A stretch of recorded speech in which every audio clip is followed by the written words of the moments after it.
লালমনিরহাট জেলার পাটগ্রাম উপজেলায় মঙ্গলবার মহান বিজয় দিবস যথাযোগ্য মর্যাদা ও উৎসব মুখর পরিবেশে উদযাপিত হয়েছে।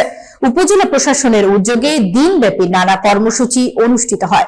পাটগ্রাম প্রতিনিধি মোহাম্মদ সাইদ হোসেন জানান, সকাল 7টায় পাটগ্রাম কেন্দ্র শহীদ মিনারে পুষ্প স্তবক অর্পণের মাধ্যমে মহান মুক্তিযুদ্ধে শহীদদের প্রতি শ্রদ্ধা নিবেদন করা হয়।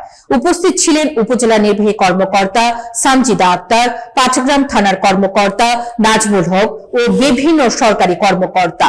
শ্রদ্ধাঞ্জলির পর শহীদদের আত্মার মাগফিরাত কামনায় 1 মিনিট নীরবতা পালন করা হয়। পরে পাটগ্রাম সাহেবডাঙ্গা মাঠে খেলাধুলা, সাংস্কৃতিক অনুষ্ঠান ও পুরস্কার বিতরণ অনুষ্ঠিত হয়। শিক্ষার্থী ও স্থানীয় সাংস্কৃতিক সংগঠনের অংশগ্রহণে দেশাত্মবোধক গান, নৃত্য ও আবৃত্তিতে অনুষ্ঠান প্রাণবন্ত হয়। ইউএনও সানজিদা আক্তার বিজয়ীদের মাঝে পুরস্কার বিতরণ করেন।